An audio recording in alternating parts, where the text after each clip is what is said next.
The Holy Gospel according to Luke. Glory to you, O Lord. The apostles said to the Lord, "Increase our faith."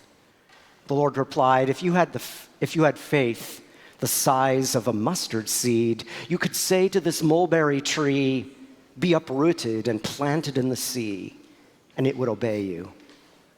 Who among you would say to your servant who has just come in from plowing or tending the sheep, "Come here at once and take your place at the table"?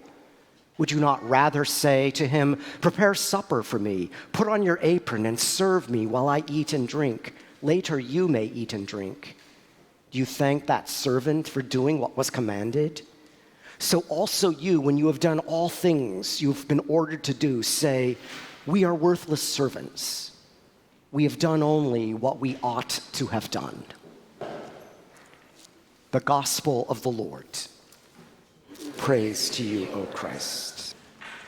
Once upon a time, there was a kingdom of acorns nestled at the bottom of a huge, huge oak tree.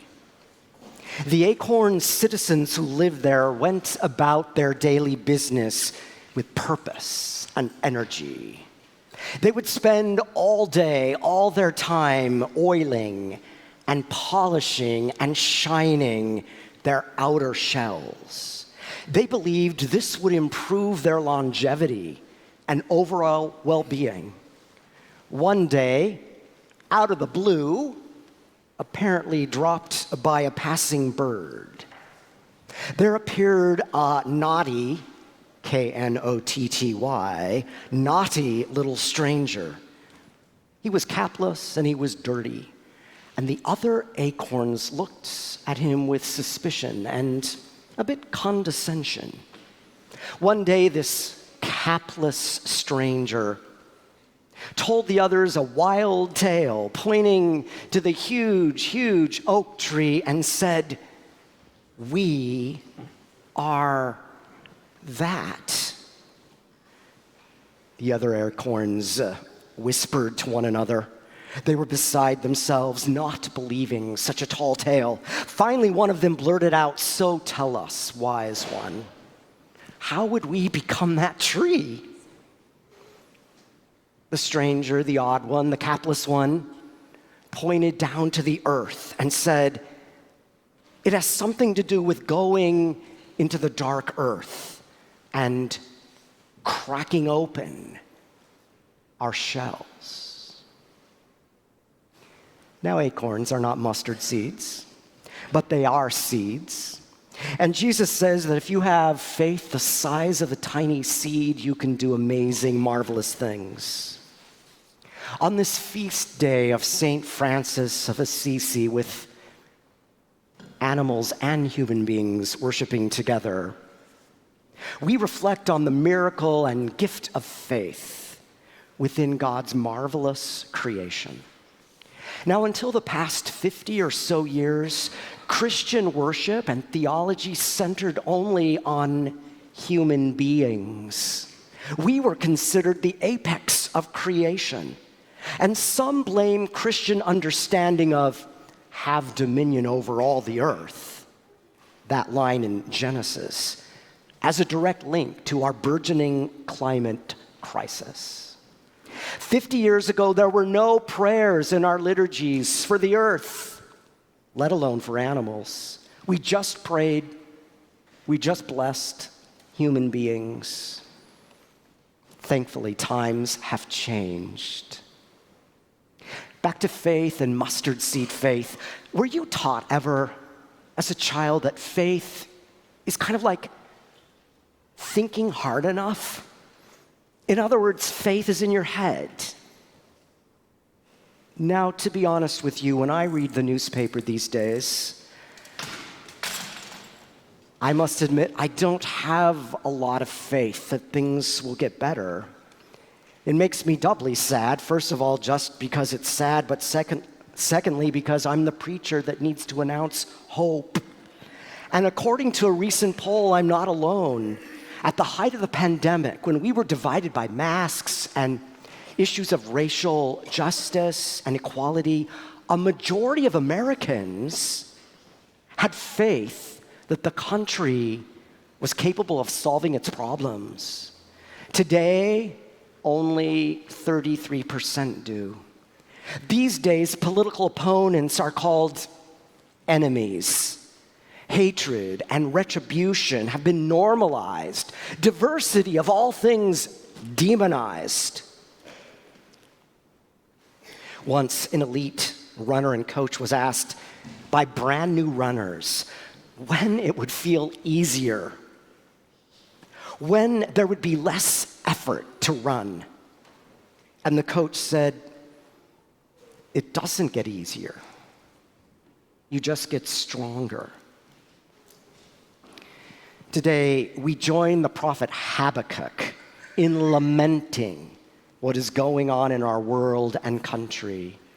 The prophet says, "I cry to help and you do not listen.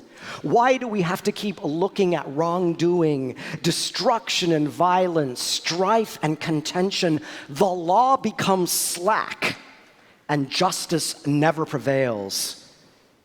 Eerie words to read today. The prophet goes on, "Look at the proud, shining their shells, I would say. The spirit is not right in them, but there is a vision for our time. The righteous shall live by their faithfulness." So if faith is not thinking hard enough, what is it? Now, if I were to take a survey today and ask you, what is the opposite of faith? Admit it. How many of you would say doubt?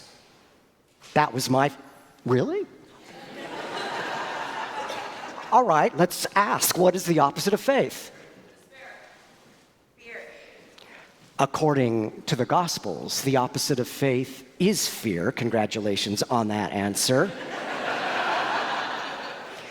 And fear is what many of us are feeling. Faith can seem like having shiny shells, knowing right answers, knowing the right path, the right way. Faith can seem like optimism.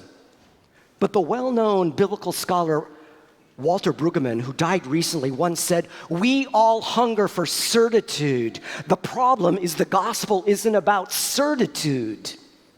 It's about fidelity, faithfulness." The disciples cry out to Jesus, "Increase our faith." No wonder they do. He's freaking them out. Keep forgiving over and over. Love God more than anything. Reach beyond yourselves. Serve others. Die to self. Surrender. Give us faith, they cry out. And here's the thing, Jesus isn't scolding the disciples for not having enough faith. He's reassuring them, your little seed-like faith is enough. You have what you need deep within you and your connections to one another. So we gather today with animals and human beings, not as super faith Christians who have it together, who have the right answers, who have the right politics, who have the right beliefs. We're not a community of acorns wearing sashes saying, "Best Christians ever." The thing is, you can't plant an acorn in a pot near a sunny window. The acorn needs the cold darkness of an underground winter. The scruffy, self-obsessed acorns from our earlier parable must sink into the deep soil to develop roots and complex, far-reaching root systems. So too for us, as we face setbacks and challenges, not only of our lives, but for our nation. Now, of course, our hope is in God. That's why we're here. But it's also in creation. Thank you for reminding us of that. The goodness of the earth. The earth holds all that is needed. Sun and moon, plants and animals, all living things. And Saint Francis, who we celebrate today, delighted in creation and all creatures. He renounced riches and found joy in poverty. He beheld in his own wounds the very love of Christ. We come together every Sunday in this place to to nourish our spiritual roots by the sacred in the dark depths of our souls. We gather around Christ, the seed planted in the earth, whose dying and rising is the pattern of our lives. Think of it this way: we are a community of just a little faith, a faith as small as a seed, coming together to be cracked open, to grow in faithfulness, to be nourished by the Eucharist, to learn thanksgiving at this table. There is so much potential in the seed, so much potential in you than you could ever imagine. When the road seems impossible, here, in this place, in the words of hope, in the gospel, at this table, in you and me, in our animals, we find the courage we need to touch the earth lightly, to use the earth gently, nourishing the life of all the world in our care. Amen.